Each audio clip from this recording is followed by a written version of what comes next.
The most expensive thing Dutch Schultz ever bought wasn't a Cadillac or a corrupt senator. It was a single sentence of disrespect that cost him his empire and 8 of his best men's lives. The air inside the Cotton Club on September 16, 1935, didn't smell like jazz or expensive perfume. It smelled like an approaching storm. It was a Monday night, yet the room was a suffocating sea of tuxedos and silk dresses, with over 200 of New York's elite huddled together under the haze of illegal bourbon and thick cigar smoke. In the center of this golden cage, the band played with a frantic energy, trying to mask the tension that had been simmering between the white downtown syndicates and the kings of Harlem. But even the loudest trumpet couldn't drown out the silence surrounding Ellsworth Bumpy Johnson. He sat at a small, shadow-drenched table near the rear exit, a position that allowed him to see every entrance and every threat. Bumpy wasn't drinking to get drunk.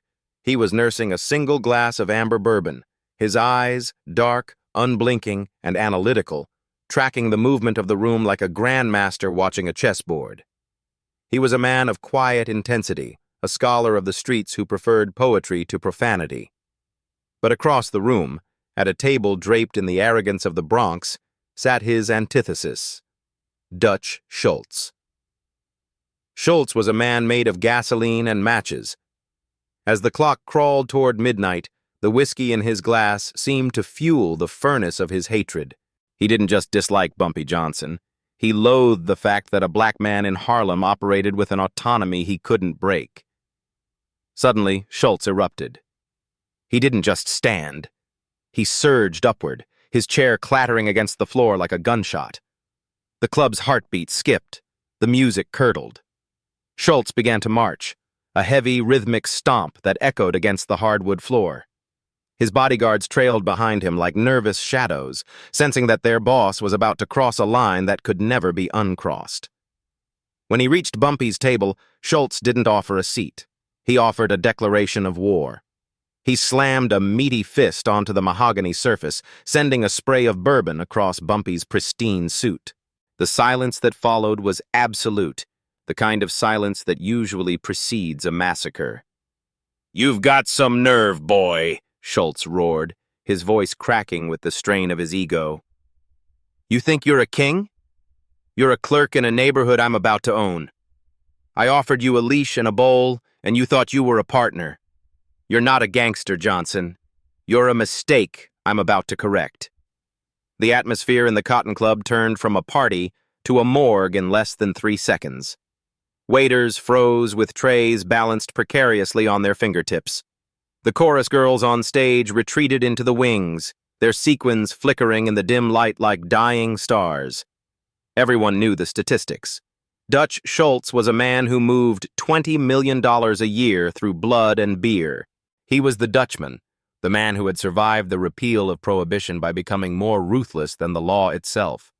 And there he was, leaning over Bumpy Johnson, his hot alcohol-laced breath hitting Bumpy's face, his eyes wide with a manic, murderous glint. Bumpy Johnson did not flinch.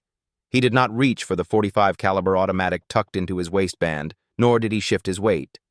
He remained a statue of dark mahogany, his gaze fixed on Schultz's chin, then slowly rising to meet the Dutchman's eyes. It was the lack of reaction that truly terrified the onlookers. In 1935, a black man was expected to tremble, to apologize, or to fight back in a way that justified his immediate execution. Bumpy did none of those things. He simply let the insults wash over him, processing them not as wounds, but as data points. Schultz, fueled by the lack of fear he saw, leaned in closer, his voice dropping into a guttural, venomous hiss that somehow carried to the furthest corners of the room. "Look at you. Sitting there like you've got a choice. I've broken bigger men than you for breakfast. I drove the Queen of Harlem, Madame St. Clair, into hiding. I crushed Casper Holstein. What makes you think you're different? In 1 week, this whole town will be mine, and you'll either be sweeping my floors or rotting under them." Bumpy finally moved. It was a slow, deliberate motion. He reached out and picked up his glass, tilting it to see the cracks in the ice. Then, in a voice that was eerily calm, a voice that felt like a razor blade sliding across silk, he spoke. It wasn't a shout. It was a sentence. "You've mistaken my patience for permission, Arthur," Bumpy said, using Schultz's real name, a sign of ultimate disrespect. "You came into my house, you spilled my drink, and you insulted my people in front of witnesses who will remember this night for the rest of their lives. You think you're the storm? You're just the noise before it." Bumpy stood up. He was a head shorter than Schultz, but in that moment he seemed to tower over the Dutchman. He leaned in, his lips inches from Schultz's ear. 7 days. That is the window I am giving you to pack your bags and get every white face that works for you out of Harlem. After that, the policy banks close and the graveyards open. Every man you sent here to steal from us will become a monument to your stupidity. 7 days, Dutch. Use them to say your goodbyes." Schultz burst into a fit of hysterical laughter. He turned to the crowd, arms outstretched, looking for validation from the terrified patrons. "Did you hear that? The boy thinks he can give me a deadline. 7 days." He turned back to Bumpy, his face twisting into a mask of pure malice. "In 7 days, Johnson, I'll be pissing on your grave. Get out of here before I decide to start the countdown tonight." Without another word, Bumpy Johnson adjusted his hat, straightened his coat, and walked toward the exit. The crowd parted like the Red Sea. He walked past the bodyguards who tensed their shoulders, past the socialites who looked at him with a mix of horror and fascination, and out into the cool, damp Harlem night. He didn't look back. He didn't need to. He knew exactly what was coming. Behind him, Schultz returned to his table, shouting for more whiskey and bragging about how he had finally broken the back of the Harlem resistance. He felt invincible. He felt like a god. But as the clock struck midnight, marking the beginning of Tuesday, September 17th, the first grain of sand fell through the hourglass. Schultz thought he had won a verbal battle. He didn't realize he had just signed the death warrants of 8 men, and the first one was already being watched. The neon lights of Harlem usually hummed with a vibrant electric energy, but on the morning of Tuesday, September 17th, the air felt brittle, as if the entire neighborhood were holding its breath. News of the confrontation at the Cotton Club had spread through the tenements and speakeasies faster than a wildfire in a drought. By sunrise, the street corners were unusually quiet. The numbers runners, the lifeblood of the local economy, weren't shouting their usual coded greetings. Instead, they stood in doorways, their eyes low, waiting for the first crack of thunder. Dutch Schultz spent that morning in his fortified headquarters in the Bronx, nursing a hangover and an ego that felt twice its size. To Schultz, Bumpy Johnson was a ghost story told by people too weak to take what they wanted. He sat behind a massive oak desk, surrounded by ledgers that tracked his $20 million empire, laughing with his lieutenants about the theatrical performance he'd put on the night before. He truly believed that by seeing Bumpy in public, he had shattered the man's myth. He didn't understand that in Harlem, Bumpy wasn't just a man. He was the shadow that the sun couldn't burn away. "Check the banks!" Schultz barked at his right-hand man, Harold Bunny Weinstein. "I want Johnson's collectors squeezed. If he wants 7 days, give him 7 hours of hell. I want him to crawl back here by tonight begging for a job as a janitor." Schultz's confidence was his blind spot. He viewed power as a hammer, something used to crush resistance into dust. He didn't realize that Bumpy Johnson viewed power as a scalpel. While Schultz was shouting orders in the Bronx, Bumpy had already moved into the White Room, a secret tactical apartment on West 139th Street. No telephones, no women, no distractions. Just a map, 8 photographs, and 3 of the coldest men Harlem had ever produced. Bumpy looked at the first photograph on the table. Vincent Clutch Mell. Mell was a bull of a man, a collector who enjoyed the enforcement part of his job more than the accounting. For 18 months, Mell had been Schultz's primary fist in central Harlem. He was known for breaking the fingers of elderly grandmothers who hid betting slips and for laughing while he did it. To the people of Harlem, Mel wasn't just a gangster. He was a symbol of white occupation. "Mel is the foundation," Bumpy said, his voice a low melodic rasp that filled the small room. "Schultz thinks his empire is built on money. It's actually built on fear. We take Mel, and the fear changes direction. It stops flowing toward our people and starts flowing back toward the Bronx." The plan for Vincent Mel was not a simple hit. A quick bullet in the back of the head would be a mercy, and Bumpy Johnson was not in the business of mercy this week. He needed Mel's death to be an anthem, a song that every other man on that list would hear in their sleep. As evening fell on Tuesday, the rain began to slick the cobblestones of West 145th Street. Vincent Mel finished his final rounds at a policy bank disguised as a dry cleaner. He had $4,000 in a leather satchel and a sense of invulnerability. He walked toward his black Buick, whistling a tune from the radio, flanked by two lower-level thugs. He felt safe because he was Dutch Schultz's man. He thought the name alone was a bulletproof vest. He was wrong. As Mel reached for his car door, a black sedan drifted out of the darkness, its headlights off. It didn't speed. It glided like a shark. 3 men stepped out, their faces obscured by the brims of their hats. There was no dialogue, no "stick 'em up," just the synchronized precision of a military raid. A heavy blackjack swung through the air, connecting with the back of Mel's skull with a sickening thud. His bodyguards didn't even have time to reach for their waistbands before they were stared down by the barrels of 2 Thompson submachine guns. They weren't killed, not yet. Bumpy wanted witnesses to the abduction. They were left trembling on the wet pavement as Mel was hoisted into the sedan like a sack of meat. The sedan vanished into the Harlem labyrinth, heading toward an abandoned warehouse on the waterfront where the thick brick walls had been designed to keep the cold out, but now served to keep the screams in. Inside the warehouse, a single 40-watt bulb hung from the ceiling, swaying gently in the draft. Vincent Mel was stripped and lashed to a heavy wooden chair. When he regained consciousness, the first thing he saw wasn't a monster. It was the calm, scholarly face of Ellsworth Johnson, sitting on a crate a few feet away, reading a book of sonnets by candlelight. "Wake up, Vincent," Bumpy said, not looking up from the page. "We have a schedule to keep." Mel tried to bluster. He spat blood and threatened Bumpy with Schultz's wrath. He promised that the Bronx would burn Harlem to the ground. Bumpy simply turned a page. "Arthur was very loud last night," Bumpy remarked conversationally. "He used a lot of words. Boy, stupid, inferior.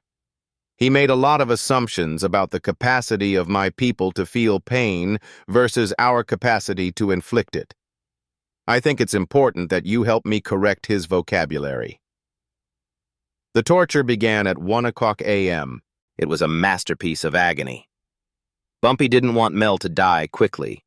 He wanted Mel to experience every second of his own dismantling. They started with his hands, the very hands he had used to terrorize the neighborhood. One by one, using a heavy ball-peen hammer, Bumpy's men pulverized Mel's fingers. They did it slowly, timing each strike with the rhythmic ticking of a pocket watch Bumpy held in his hand.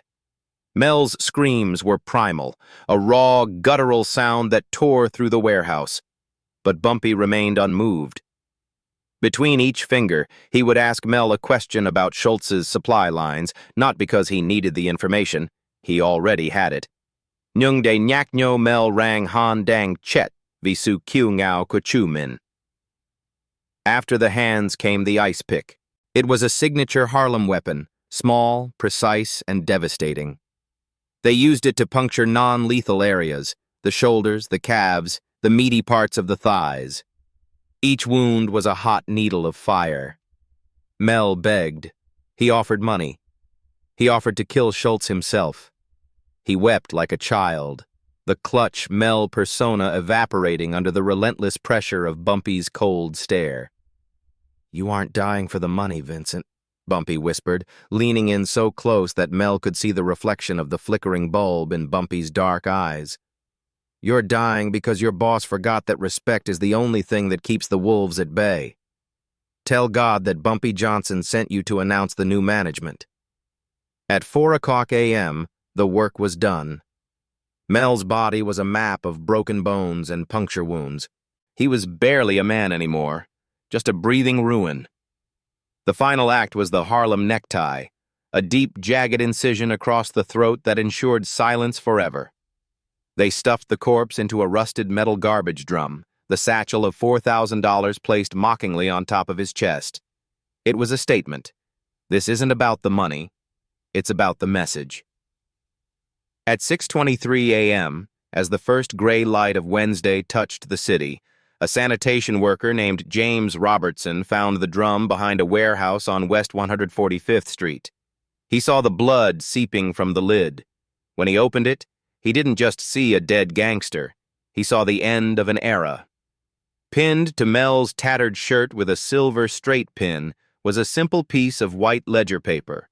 In neat academic block letters, it read, "One down. 7 to go. Leave Harlem." The news hit Dutch Schultz's breakfast table at 8:15 a.m. The Dutchman didn't laugh this time. He threw a plate of eggs across the room, his face turning a shade of purple that mimicked the bruises on Mel's corpse. He realized then that the boy from the Cotton Club hadn't been bluffing. The countdown wasn't a threat. It was a prophecy. And for the 7 men still on the list, the sun rising on Wednesday didn't bring light. It only brought the realization that they were already dead. They just hadn't stopped breathing yet. Wednesday, September 18th, 1935. The sun that rose over New York was pale and sickly, filtered through a thick layer of Atlantic fog. But for the men of the Dutch Schultz organization, the day felt even darker. The discovery of Vincent Mel's mangled remains had sent a shockwave from the docks of Harlem straight to the penthouse suites of the Bronx. The unbreakable seal of white protection had been punctured, and the blood leaking out was cold, dark, and filled with a message that no one could ignore. By 10:00 a.m., the atmosphere inside Schultz's headquarters on 149th Street was toxic. The usual sounds of clinking glasses and boisterous laughter were replaced by a heavy, vibrating silence. Schultz himself was a whirlwind of erratic violence. He had already broken a chair against a wall and slapped one of his accountants for stuttering. His eyes were bloodshot, his movements jerky. He wasn't just angry anymore. He was experiencing the first, agonizing symptoms of a man losing control of his territory. "I want every gun we have on the streets," Schultz screamed, his voice cracking like dry wood. "I want Johnson's head on a silver platter by lunch. How does a man disappear in his own damn neighborhood? Somebody knows something. Start breaking heads until someone talks." But the Dutchman's orders were falling on ears that were beginning to deafen with fear. His men, tough street brawlers and seasoned hitmen, looked at each other with shifting eyes. They had seen the photos of Vincent Mel. They had heard about the broken fingers and the methodical, surgical nature of the wounds. This wasn't a gang war. It was an execution. And they were the ones on the list. While Schultz was trying to burn Harlem down to find a ghost, Bumpy Johnson was watching the chaos from the quiet comfort of a brownstone window. He wasn't hiding. He was observing. To Bumpy, panic was a tool, as effective as a bullet and much harder to trace. He knew that a panicked man makes mistakes. A panicked man bunches his forces together. A panicked man forgets to look behind him. Bumpy turned to the second photograph on his desk. Raymond Red Sullivan. Sullivan was the polar opposite of the late Vincent Mel. Where Mel was the muscle, Sullivan was the brain of Schultz's Harlem tax collection. He was a man of luxury, preferring silk ties to brass knuckles. He ran the most profitable policy bank on Lenox Avenue and felt that his importance to the organization's bottom line made him untouchable. Sullivan didn't think Bumpy would dare kill the man who balanced the books. "Sullivan thinks his ledger is his shield," Bumpy whispered to his associates. "He thinks because he doesn't pull the trigger won't be pulled on him. He represents the profit Schultz steals from our mothers and fathers. Today, we close his account."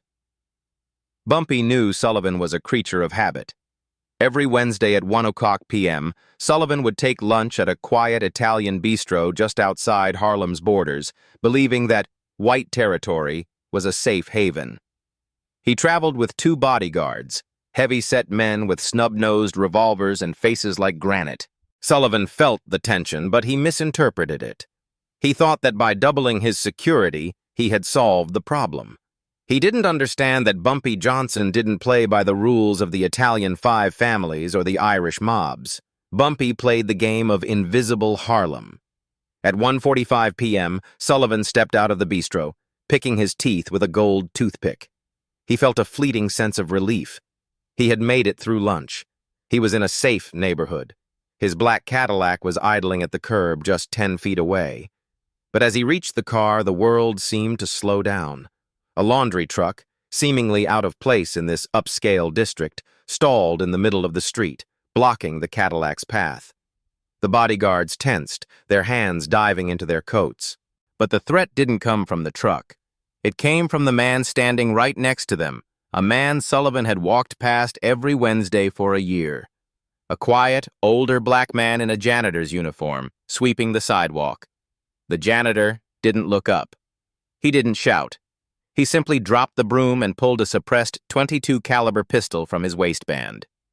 It was a hush puppy, a weapon designed for one thing: surgical elimination. Phut, phut, 2 soft coughs of air. The 2 bodyguards collapsed simultaneously, the granite of their faces shattering as small, precise holes appeared in their temples. They were dead before their knees hit the concrete. Sullivan froze. The gold toothpick fell from his lips. He looked at the janitor, then at the black sedan that had pulled up beside the laundry truck. The door opened, and Bumpy Johnson stepped out. He wasn't wearing a mask. He wasn't in a hurry.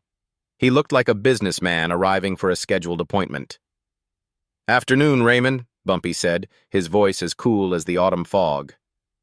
"Bumpy.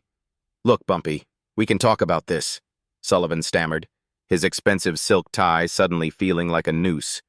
"I'm just the money man. I don't pull the triggers. I can give you the codes. I can give you the Bronx bank locations. Just, please."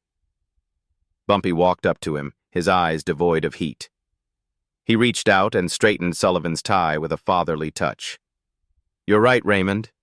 You are the money man, and every dollar you've counted for the Dutchman was built on the disrespect he showed my people. You didn't pull the trigger, but you paid for the bullets. That makes you the most dangerous man of all." Bumpy didn't torture Sullivan. He didn't have to. Sullivan's terror was already absolute. Bumpy simply gestured to the back of the sedan. "Get in. We have a ledger to settle." They drove Sullivan back into the heart of Harlem to an abandoned tenement on Lenox Avenue, the very neighborhood Sullivan had been taxing for 18 months. They took him to the roof, where the wind whipped the soot of the city into a gray haze. Sullivan was forced to his knees. He was weeping now, a broken man in a $1,000 suit. Bumpy stood over him, looking out at the skyline of Harlem. "Look at this neighborhood, Raymond," Bumpy said. "To you, it's a gold mine. To me, it's a church, and you've been stealing from the collection plate." Bumpy pulled out a small, leather-bound notebook. He opened it to a page where "Red Sullivan" was written at the top. Beneath it were the names of 3 local runners Sullivan had ordered beaten the previous month. "Justice isn't always loud, Raymond," Bumpy whispered. "Sometimes it's just a final entry in a book." Bumpy didn't even use his own gun. He handed a .38 revolver to one of his associates, a young man whose father had been ruined by Sullivan's policy banks. "Execution style," Bumpy ordered. 1 shot, the back of the head, quick, efficient, final. They left Sullivan's body draped over the edge of the roof, his silk tie fluttering in the wind like a white flag of surrender. This time, there was no garbage drum. Bumpy wanted the city to see the brain of the Schultz organization hung out like laundry for everyone to see. Pinned to the silk lapel of his jacket was a new note. The handwriting was identical to the first, but the ink seemed darker, as if it had been mixed with the blood of the city. 2 down. 6 to go. Harlem belongs to Harlem. By the time the police recovered the body at 6 o'clock p.m., the news had already reached the Bronx. Schultz didn't throw a plate this time. He sat in his darkened office, a bottle of whiskey in one hand and a loaded pistol in the other. He realized that Bumpy wasn't just killing his men, he was dismantling his soul. Sullivan had been the logic of the organization. Mel had been the muscle. Both were gone in 48 hours. Schultz looked at his remaining lieutenants. For the first time, he saw something in their eyes that he hadn't seen before. It wasn't loyalty. It wasn't even fear of him. It was the look of men who knew they were being hunted by a ghost they couldn't see, in a neighborhood they didn't understand, for a crime they were starting to regret. The clock on the wall ticked toward midnight. Thursday was coming, and Bumpy Johnson still had 6 photographs left on his desk. Thursday, September 19th, 1935. The atmosphere in New York had shifted from tension to a surreal, waking nightmare. If the first 2 days were about power, the third day, Thursday, was about the systematic destruction of the human psyche. Bumpy Johnson knew that to truly defeat a man like Dutch Schultz, you didn't just need to kill his soldiers. You had to make them afraid of their own shadows. You had to make the very air they breathed feel like a poison. Inside the Dutchman's Bronx stronghold, the transformation was complete. The windows were boarded up with thick plywood. The air was stagnant, heavy with the scent of cheap tobacco, spilled alcohol, and the acidic sweat of terrified men. Schultz hadn't slept in over 60 hours.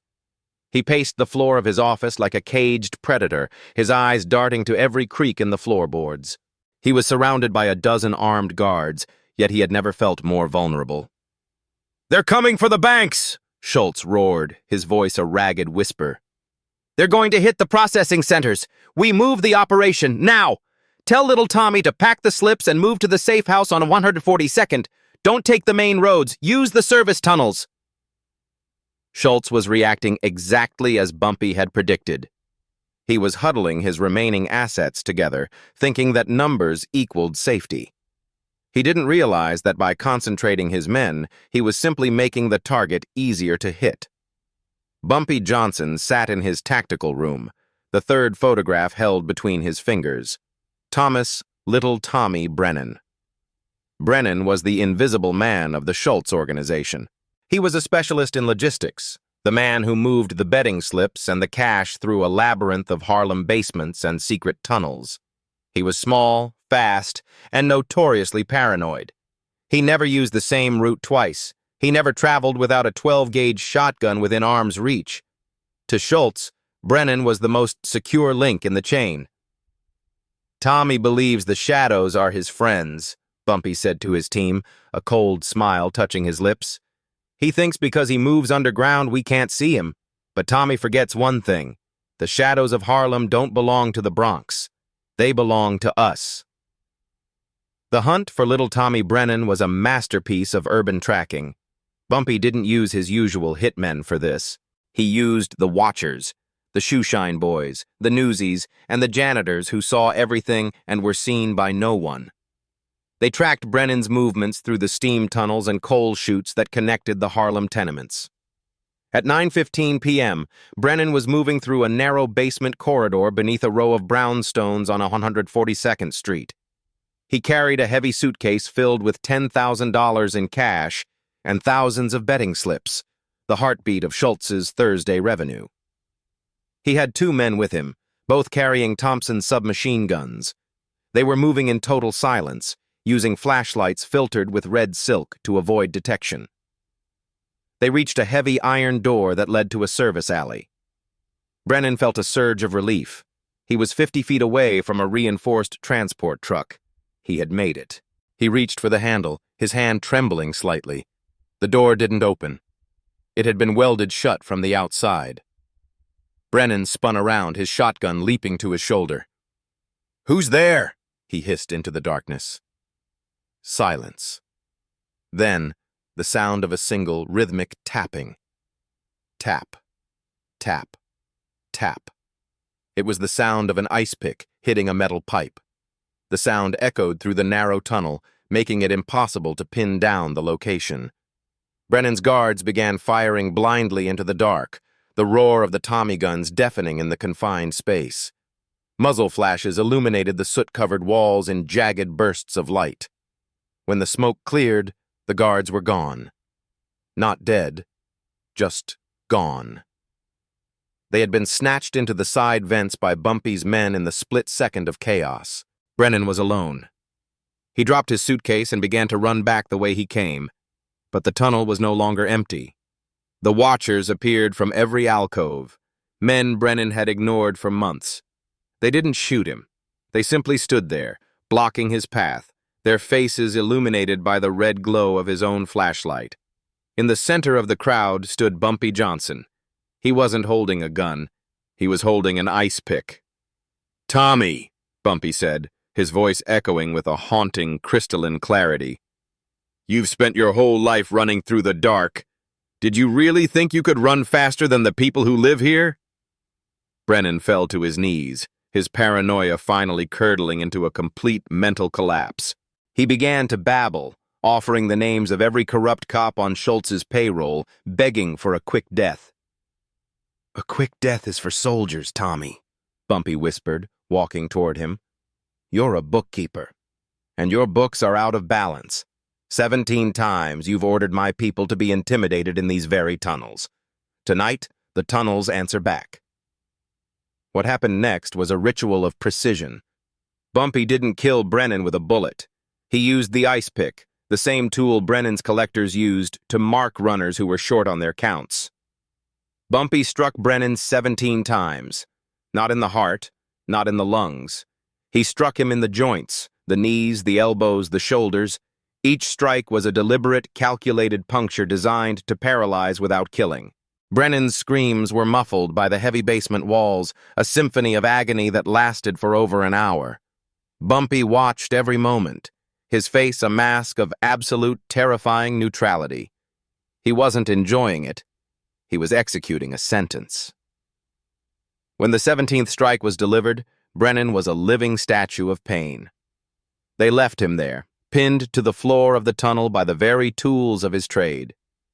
At 9:40 p.m., a janitor accidentally discovered the body during a routine boiler check. Brennan was still breathing, but his eyes were wide and vacant. He had been driven into a catatonic state by the sheer intensity of the suffering. The suitcase of money was untouched, but the betting slips had been burned. In their place, resting on Brennan's paralyzed chest, was the third note. 3 down, 5 to go.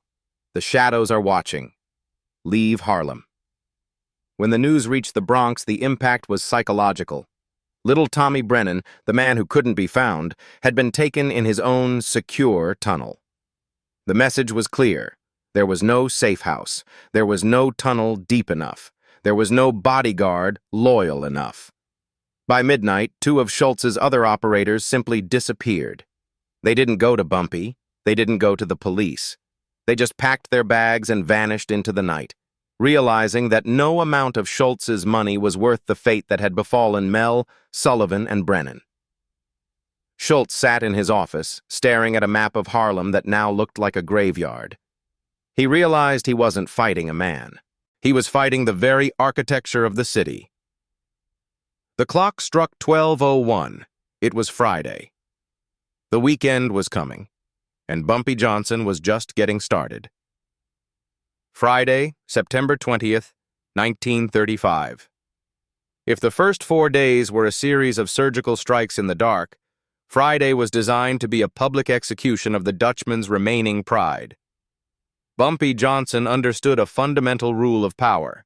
To break an empire, you must not only kill its soldiers, but also prove that its king is powerless to protect them in broad daylight.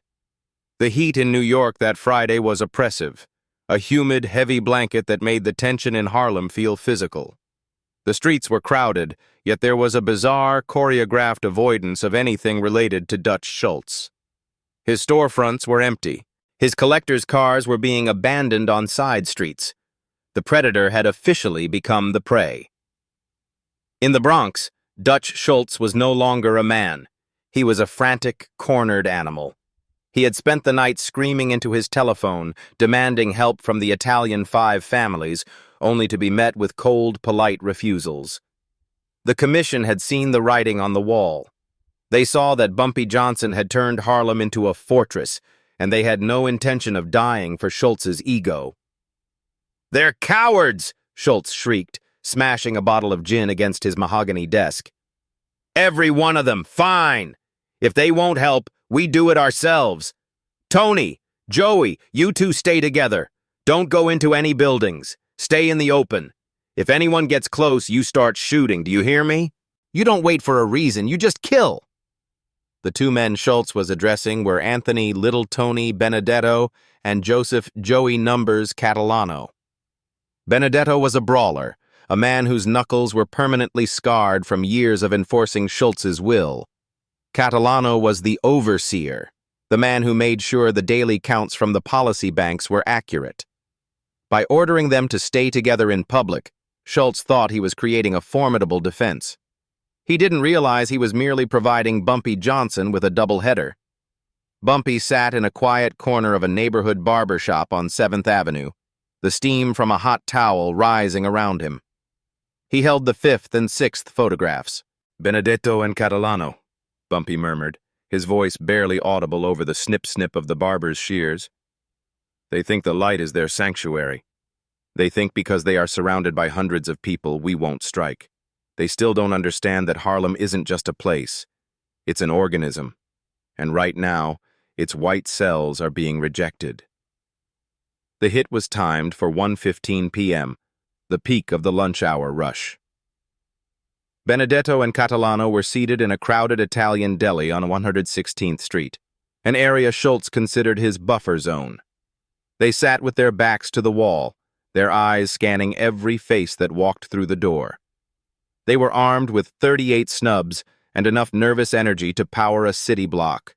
The restaurant was packed with dock workers, shopkeepers, and local families. The air was thick with the smell of garlic, tobacco, and the underlying scent of fear. Benedetto was sweating through his suit, his hand never leaving the pocket of his jacket. "Relax, Tony," Catalano whispered, though his own voice was trembling. "Nobody's gonna do nothing in here. There's 50 witnesses. Even Bumpy ain't that crazy."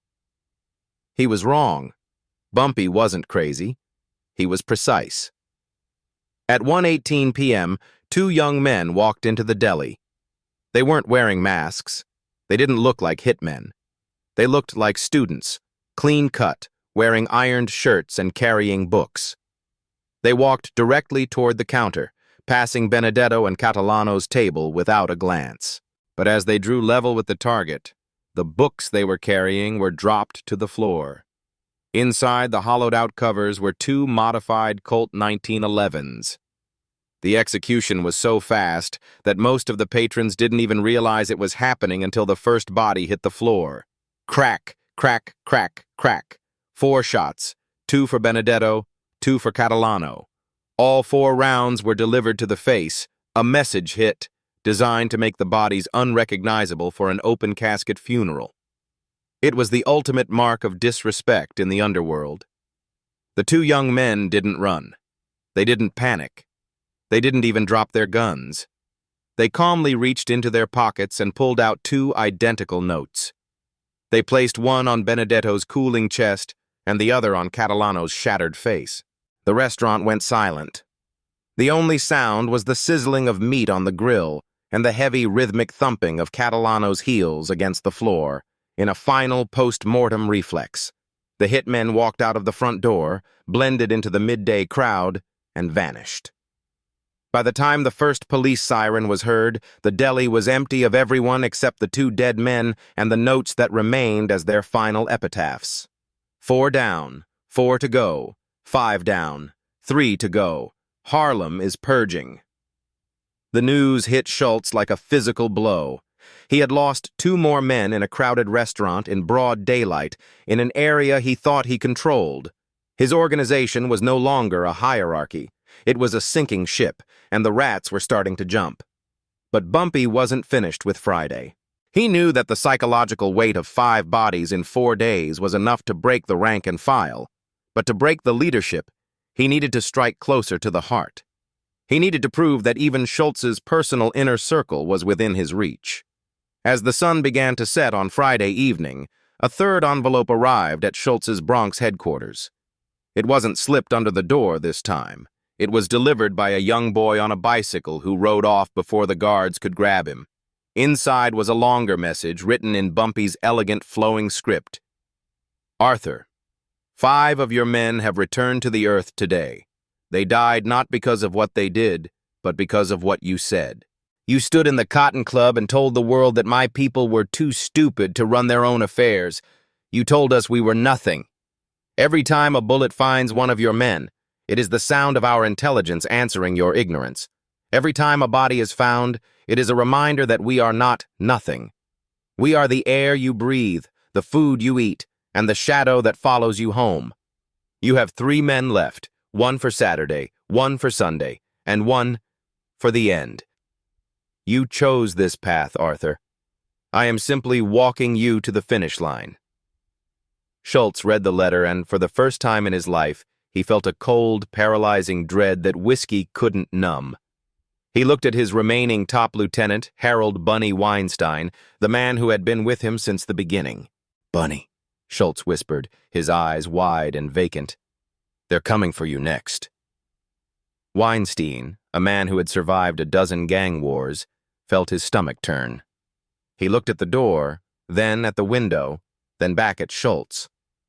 He realized that the man he had served for a decade was no longer a king. He was a corpse in waiting, and anyone standing next to him was just collateral damage. The clock struck midnight. Saturday had arrived. The countdown was almost over. Saturday, September 21st, 1935. The countdown had reached its penultimate stage, and with it, the geographical boundaries of the conflict dissolved. Until now, Dutch Schultz had comforted himself with a dangerous delusion, that as long as he stayed out of Harlem, he was safe. He believed that Bumpy Johnson's power was tethered to the black soil of 125th Street, that once you crossed the invisible border into the towering white canyons of Midtown Manhattan, the rules changed. He was about to learn that when Bumpy Johnson pronounces a sentence, there is no sanctuary in all of New York. The atmosphere in the city that Saturday was electric. It was the weekend of the equinox, and the streets of Midtown were a chaotic swirl of shoppers, tourists, and theater-goers. Amidst this sea of humanity, Harold "Bunny" Weinstein felt like a man walking through a minefield. Weinstein was more than a lieutenant. He was the logistical architect of Schultz's empire. He was the man who knew where the bodies were buried and which judges were bought. Schultz had ordered Weinstein to leave the Bronx and hide in a high-end hotel near Times Square, believing the heavy police presence and the white crowd would act as a human shield. "They can't touch you there, Bunny," Schultz had rasped over a frantic phone call. "The cops are everywhere. Bumpy wouldn't dare start a war in front of the precinct. Stay in the lobby. Stay where people can see you." But as Weinstein sat in the plush velvet armchair of the hotel lobby, clutching a briefcase filled with emergency escape funds, he realized that the crowd was exactly what Bumpy needed. In Harlem, Bumpy used silence. In Midtown, he would use the noise. Bumpy Johnson sat in a parked car 3 blocks away, watching the synchronized movement of the city. He held the 7th photograph. Harold Weinstein. "Bunny thinks he's a ghost in a crowd," Bumpy said to the driver. "He thinks because he's surrounded by thousands of people who don't know his name, he's invisible. He forgets that in a crowd of 1,000, you only need 3 people to be looking at the right thing at the right time." The hit was a masterclass in urban camouflage. At 2:45 p.m., a group of 4 men entered the hotel. They weren't gangsters. They were dressed as high-end delivery couriers for a famous Fifth Avenue department store. They carried large, elegant boxes wrapped in silk ribbons. They moved with the bored, professional confidence of men who did this 50 times a day. Weinstein saw them. He watched them walk past the front desk. He watched them head toward the elevators. He didn't blink. He didn't reach for his gun. Why would he? They were just couriers. As the couriers passed Weinstein's chair, one of them tripped. The large box fell, and dozens of glass marbles spilled across the marble floor, rolling in every direction. The sound was like a sudden burst of hail. Patrons laughed. Hotel staff rushed over to help. For exactly 6 seconds, every eye in that lobby, including the security guards, was on the floor, watching the marbles. In those 6 seconds, the Midtown mirage occurred. The courier closest to Weinstein didn't reach for a marble. He reached into his coat. A suppressed .22 caliber pistol, the same hush puppy used on Sullivan, emerged. Phut. Phut. 2 rounds into the back of Weinstein's head, just below the brim of his hat. It was so quiet that the woman sitting in the next chair, complaining about the marbles, didn't even turn around. Weinstein didn't fall forward. He slumped into the deep cushions of the armchair, his chin resting on his chest as if he had simply fallen asleep from the boredom of waiting. The couriers apologized for the mess, gathered the remaining boxes, and walked out of the front door before the first marble had stopped rolling. Weinstein sat there for 20 minutes. People walked past him. A waiter offered him a menu. It wasn't until a bellhop noticed a thin, dark line of blood trailing down the back of the white velvet chair that the screaming started. When the police arrived, they found the briefcase of money untouched, but tucked into Weinstein's breast pocket, sticking out like a pocket square, was the 7th note. 7 down, 1 to go. Your weekend ends tomorrow. Harlem is everywhere. The psychological impact of the Midtown hit was the final nail in the coffin of the Schultz organization. If Bumpy could kill Bunny Weinstein, the most protected man in the syndicate, inside a luxury hotel in broad daylight in the heart of Manhattan, then nowhere was safe. Not the Bronx, not the penthouse, not the police station. When Schultz heard the news, he didn't scream. He didn't break anything. He collapsed into his chair and began to shake. The 7-day deadline was no longer a countdown. It was a noose that was tightening with every tick of the clock. He looked at the final name on the list. Patrick O'Brien. O'Brien was the last man standing. He was the enforcer of the enforcers, a man who had survived a dozen hits and killed twice as many men. He was currently barricaded in a safe house in the Bronx, surrounded by 4 of the most loyal gunmen Schultz had left. "They're coming, Pat," Schultz whispered into the phone, his voice sounding like it was coming from the bottom of a grave. "They're coming for you tomorrow, and I can't stop them." O'Brien, a man of iron nerves, felt a chill that had nothing to do with the air conditioning. He looked at his 4 guards. He looked at the reinforced steel door. He looked at the shotgun in his lap. For the first time in his career, he realized that a gun is useless when you're fighting a shadow that can move through marble floors and silk ribbons. The sun set on Saturday, casting long, jagged shadows across New York. The city prepared for Sunday, the day of rest. But for Bumpy Johnson, Sunday was the day of the final harvest. He had 1 photograph left, and the world was waiting to see how the last man would fall. Monday, September 23, 1935. The deadline had expired. The sun that climbed over the New York skyline didn't just signal a new week, it illuminated a transformed underworld. In exactly 168 hours, the criminal landscape of the greatest city on earth had been surgically re-engineered. 8 men were dead. 8 messages had been sent. And for the first time in history, the white syndicates of downtown looked at the dark streets of Harlem not with greed, but with a visceral, trembling fear. Dutch Schultz did not leave his office that morning. He sat in a throne of shadows, staring at the telephone as if it were a ticking bomb. He was a man who had generated $20 million annually, a man who had bribed governors and broken labor unions. But as he looked at the morning edition of the Daily News, he saw the truth. He was a king without a kingdom. The headlines screamed about the Bronx safe house massacre and the Midtown execution. The public saw a gang war, Schultz saw a funeral, his own. At 10 o'clock a.m., a final envelope arrived. It wasn't slipped under a door or delivered by a courier.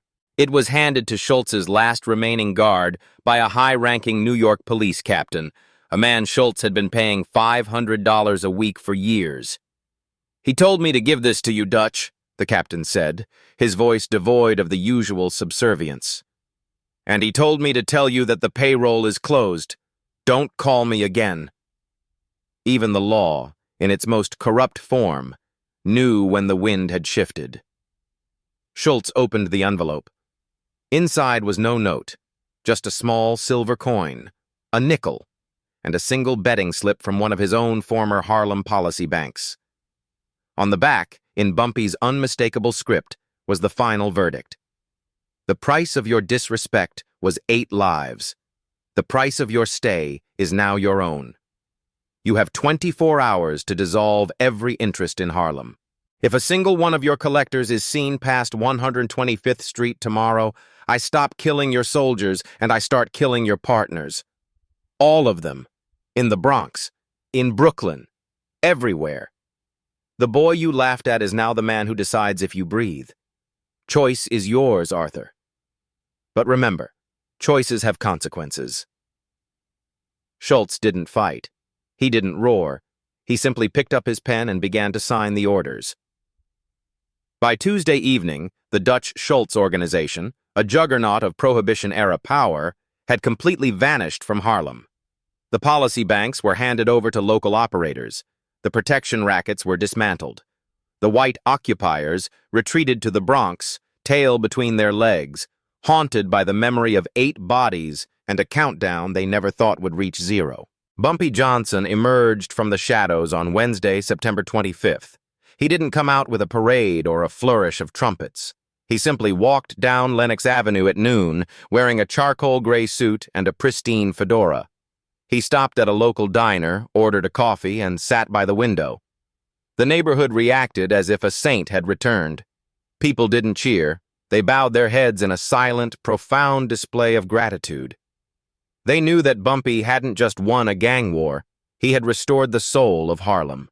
He had proven that the slurs and the contempt of the Dutchmans of the world carried a fatal price. But the story of the Cotton Club insult didn't end with Schultz's retreat. In the underworld, a vacuum never stays empty for long. 1 month later, on October 23, 1935, Dutch Schultz was sitting in the Palace Chop House in Newark, New Jersey. He was trying to rebuild, trying to plot a hit on a federal prosecutor to regain his standing. But the other white mobsters, Lucky Luciano, Meyer Lansky, and the Commission, had seen enough. They saw that Schultz was reckless, that he was bad for business, and that he had been broken by a man they had all underestimated. As Schultz sat over his dinner, 2 gunmen entered and opened fire. The Dutchman died in a puddle of his own blood, babbling incoherent sentences that some say sounded like a prayer, and others say sounded like a desperate apology to a ghost in Harlem. Bumpy Johnson, however, was just beginning his reign. He took the wreckage of Schultz's empire and built a legitimate, disciplined organization that would govern Harlem for the next 30 years. He became the Godfather of Harlem, a man who funded schools, paid for funerals, and ensured that no white syndicate ever again dared to use the language of the Cotton Club within his borders. The lesson of those 7 days in September 1935 became the foundational myth of the New York criminal world. For the next century, the story was retold in every basement and boardroom. It became the Bumpy Johnson principle. Respect is not a luxury. It is a prerequisite for survival. Future generations of gangsters, from the Genovese family to the Gambinos, learned to speak to their black counterparts with a level of professional courtesy that was born of blood. They remembered Vincent Mell's broken fingers. They remembered the fire in the Bronx safe house. They remembered that a quiet man with a book of poetry could dismantle a $20 million empire if you dared to call him boy. As the years turned into decades, Harlem changed. The Cotton Club closed, the buildings were torn down, and the neon faded. But even today, if you walk down 139th Street on a quiet Monday night, Some say you can still feel the echo of that 1935 wind. It's a wind that whispers about a man who sat alone with a bourbon, took the worst insults a powerful man could hurl, and turned them into a death sentence that lasted 100 years. Bumpy Johnson died in 1968, not by a bullet, but in a restaurant, eating his favorite meal.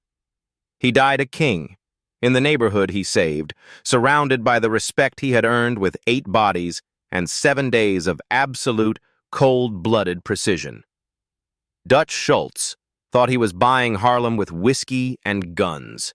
He didn't realize that Bumpy Johnson had already bought it with something much more valuable: the refusal to be less than a man. The underworld files are full of men who sought power, but few ever understood that power without respect is just a target waiting for a marksman. Remember the countdown. Remember the notes. And most importantly, remember what it cost the man who forgot that Harlem belongs to itself.